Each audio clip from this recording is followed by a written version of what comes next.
did put a post out on our social media regarding trash, but certainly we can make another effort there. Pictures are always a good idea. I mean, making people aware that they're damaging the garbage truck, which is again going to raise their rates, might sink in a little bit more. Okay. Anything else, Eric? Public comment. Yeah. Oh, yes, sorry, Peter. How is it with the hiring process of new crew? I was gonna leave that for the mayor. Okay. At this point in time, I'm sorry. That's okay. I just didn't kind of make a comment about the garbage. Absolutely. We had an issue today with some neighbors that moved in and they're putting construction stuff in the garbage cans, and we posted a sign out there and told them, don't do this, the city won't take this. So then they just piled it on the ground beside the garbage can. And we had to go to town today, and we came back and it was gone. So I don't know if I talked to who was that guy I talked to today? It wasn't Eric. The resource officer.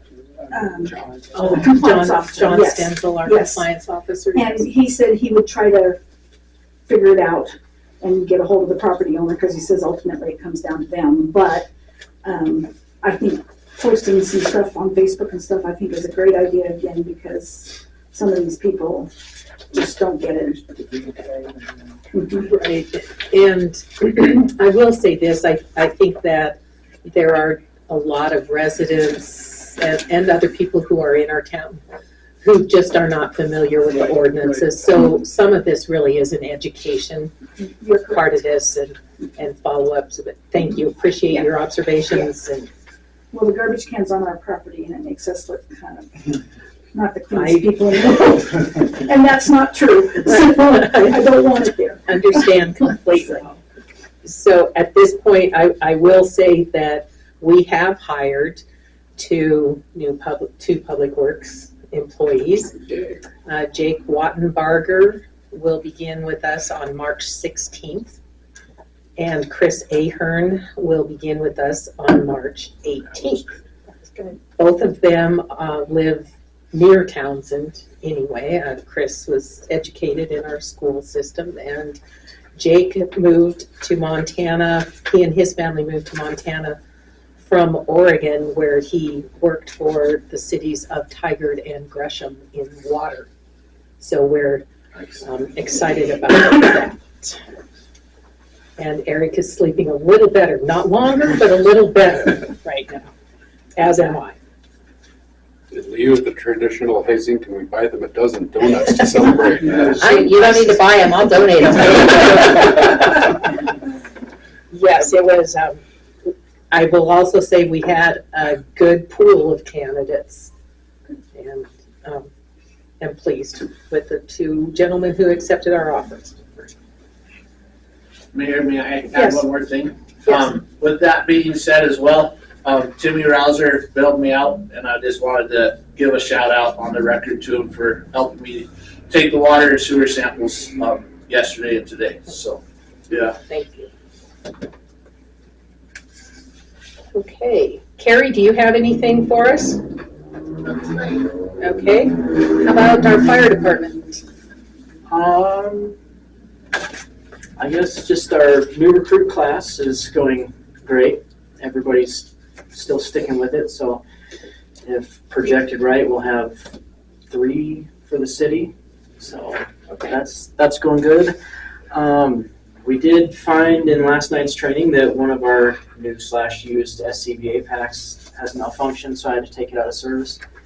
We do have backups for that, so I will be going down this weekend to see if I can't figure out kind of what happened with it. Okay, Other than that, thank you, all is well. appreciate that.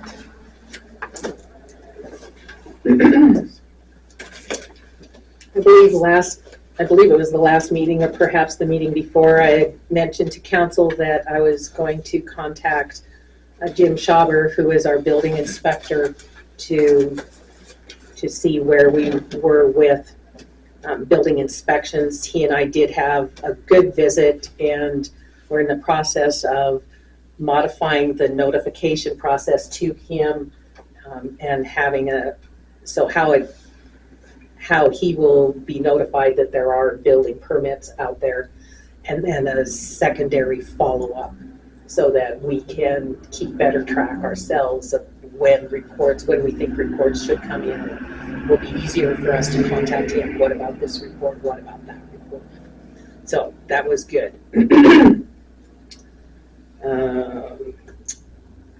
Tim Poole contacted me with regard to some 250th anniversary flags that the Legion wants to put on Front Street. And Eric and I looked at our ordinances. We don't have anything that would prevent that, so I asked Tim, and certainly he has to go through Department of Transportation. I asked him to provide me a copy of the permit when he got it, and he has done that. Those flags will go up approximately, I think it's April, and be taken down by December 31st of this year.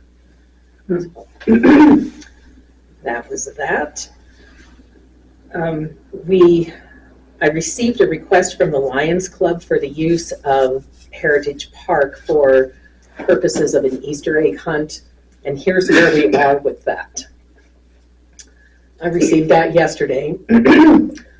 Council adopted an events ordinance on January 6th that went into effect on approximately February 6th, 30 days after adoption. But our events ordinance requires a 90-day application. So what I'm telling you is none of us thought about a transitionary period. I have contacted Tina Larson and said, here's what I think, how this might play out. They'll have a representative at our next meeting, and essentially I believe what the council will be asked is, would you please waive all of those requirements this year? Because we just didn't have an opportunity. And if council chooses not to waive them, then council gets to tell the children of this community that they do not get their Easter egg hunt, because your mayor is not going to do that. Extortion, that always works. I'll have an emergency dig. I'll close it I down. did have a conversation with both Della and Tina today, and I came over this morning and Carrie forwarded me the application packet. I have provided that to them, and they will have that back to this office. So that portion will be taken care of. Okay, thank you, appreciate that. I received a phone call from one of our residents regarding the social media post on increased water pressures. And during the course of that discussion, a comment was made about maybe the city should send a letter to all our users. And so what I would propose is that I draft a letter and present it to you at our next meeting for approval to send that out. Because as our caller pointed out, not everyone takes the paper, not everyone looks at the website, not everyone looks at social media. And secondarily, today, one of our landlords came in and was asking some questions. Carrie did provide him with a copy of that press release, but we got to thinking, we should be more complete perhaps in our communication. So that's where we are with that. Nice. I will be forwarding to council an email I received from Local Government Center regarding an elected officials training that is scheduled for May 5th through the 7th in Billings. I am working on an update to our October 2021 wage and position classification plan. That's where all the position descriptions are in there, and a wage schematic for each of our positions hasn't been, we adopted it in 2021. We are now almost 5 years, 4.5 years past that. It was designed to last for approximately 2 to 3 years. So it really is time. So we'll be working on that. I still need to contact some other vendors regarding websites. Tomorrow morning at 11, Eric and I are meeting with engineer and the developer for the North Cherry condos, a pre-construction meeting. They're getting ready to start the water main installation on the 5th. And that's all I have this evening. Before I go on to council, would someone like to move to pay the claims? I make a motion that we pay the claims. Is there Second. Okay, it's been moved and seconded that we pay the claims. Is there any discussion? All in favor say aye. Aye. Opposed? That motion is carried. Thank you. Nate, do you have anything for us tonight?